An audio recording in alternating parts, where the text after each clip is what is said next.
பாருங்கள் இடிமுரசு டிவி. இது உண்மையின் முரசு. உள்ளூர் செய்தி முதல் உலகச் செய்திகள் வரை உடனுக்குடன் அறிந்திட இடிமுரசு டிவிக்கு சப்ஸ்கிரைப் பண்ணுங்க. அதே போல எங்க தொகுதி நன்செய்யும் புன்செய்யும் நிறைந்த தொகுதி, விவசாய பகுதி. அதில் நாங்கள் செக் டேம் கேட்டுக்கிட்டே இருக்கிறோம். அது வந்தால் தான் எங்களுக்கு வாழ்வாதாரமே. ஆனால் எங்களுக்கு கலைஞர் குளித்தலையில் போட்டிட்டதுனால முசிறி பாலம் ஒன்று வந்துச்சு. அதுக்கப்புறம் அடுத்தது கலைஞர் வந்தார், மாயனூர் செக் டேம் வந்துச்சு. அதில் பாதி பேர் பயனடைஞ்சாங்க. இப்போ மின்சாரத்துறை மந்திரி, கரூர் மந்திரி, நல்ல வளமான மந்திரி, அவர் எங்களுக்கு ஒரு பாலத்தை கொடுத்துட்டாரு.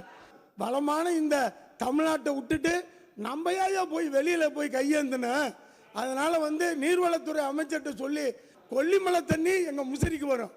அதே போல் காவேரி தண்ணி எங்களுக்கு பாயும்.